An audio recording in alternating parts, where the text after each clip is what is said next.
Hi viewers, welcome to thinkers room. Friends, ఈ వీడియోలో మనము ఆస్కార్ అవార్డ్స్ యొక్క విజేతలని ఎలా ఎంపిక చేస్తారు, ఈ ఎంపిక ప్రక్రియ ఎలా ఉంటుంది, అసలు ఆస్కార్ అవార్డు యొక్క చరిత్ర ఏంటో మనం ఈ వీడియోలో తెలుసుకుందాం.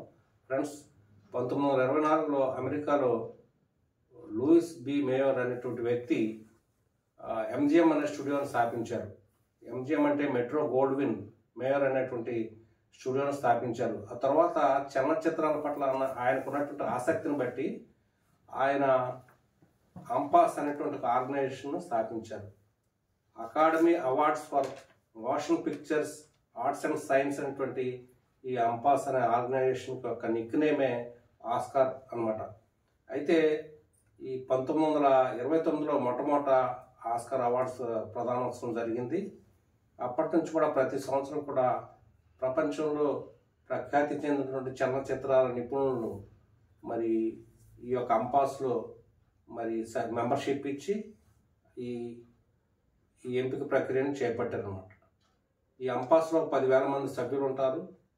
ఈ సృజనాత్మకత, ప్రతిభ, శ్రమ ఆధారంగా ప్రపంచంలో మంచి ప్రఖ్యాతి చెందినటువంటి చలనచిత్రాలను ఎంపిక చేసి మరి వాటిలో మంచి చిత్రాలకి అవార్డులు బహుకరిస్తారు. ఫ్రెండ్స్, ఆస్కార్ అవార్డు అనేది ప్రపంచ ప్రఖ్యాతిగాంచినటువంటి ఒక మకుటాయమైనటువంటి అవార్డు అనమాట. ప్రతి కళాకారుడు కూడా ఈ అవార్డు పొందాలని అనుకుంటాడు. ప్రతి కళాకారుడు యొక్క తపన ఆస్కార్ అవార్డు అందుకోవాలని.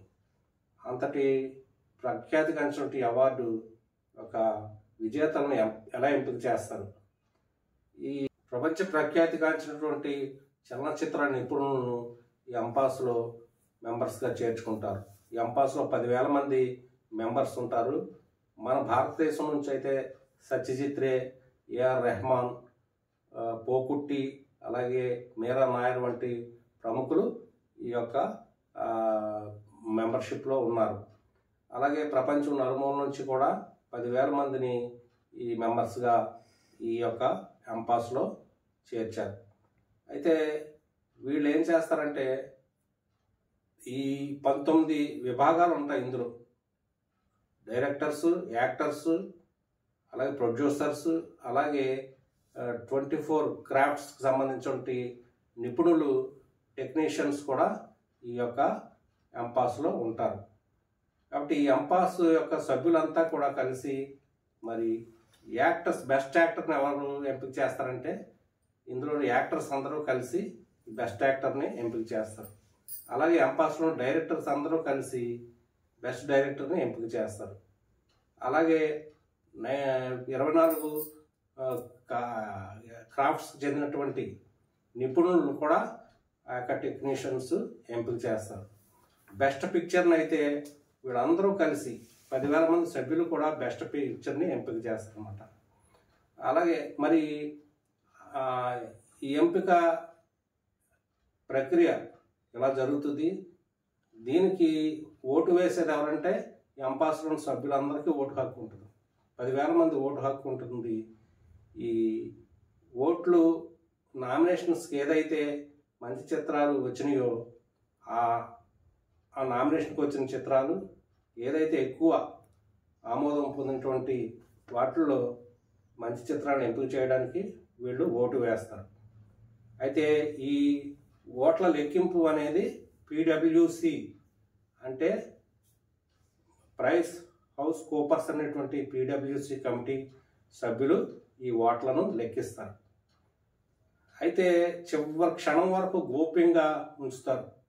ఎవరికి అవార్డు వచ్చినది అనేది చివరి క్షణం వరకు తెలియదు. ఈ PwC సభ్యులకు మాత్రము తెలిసే అవకాశం ఉంటుంది, ఎందుకంటే వాళ్ళే లెక్కిస్తారు. ఈ సీల్డ్ కవర్స్లో అవార్డీస్ యొక్క పేరుని అందులో సీల్డ్ కవర్స్లో పెట్టి వేదిక మీద వాళ్ళు పిలిచేంత వరకు కూడా అవార్డ్స్ విన్నర్స్ ఎవరో కూడా తెలియని విధంగా గోప్యంగా ఉంచుతారు.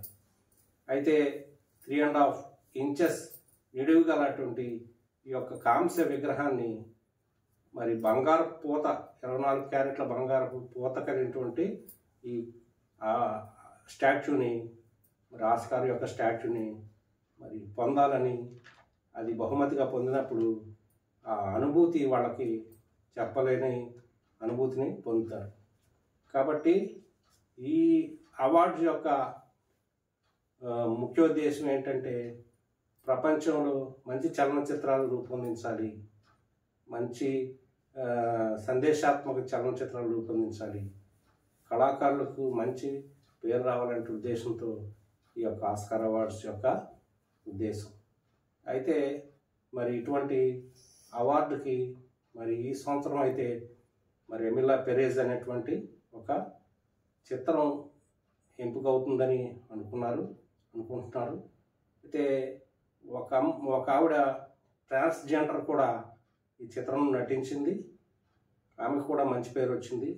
అయితే అవార్డ్స్ విన్నర్స్ ఎవరో మరి త్వరలో తెలిసే అవకాశం ఉంది. ఫ్రెండ్స్, ఈ వీడియో మీకు నచ్చితే లైక్ చేయండి, షేర్ చేయండి, కామెంట్ పెట్టండి. Thanks for watching this video. ధన్యవాదాలు.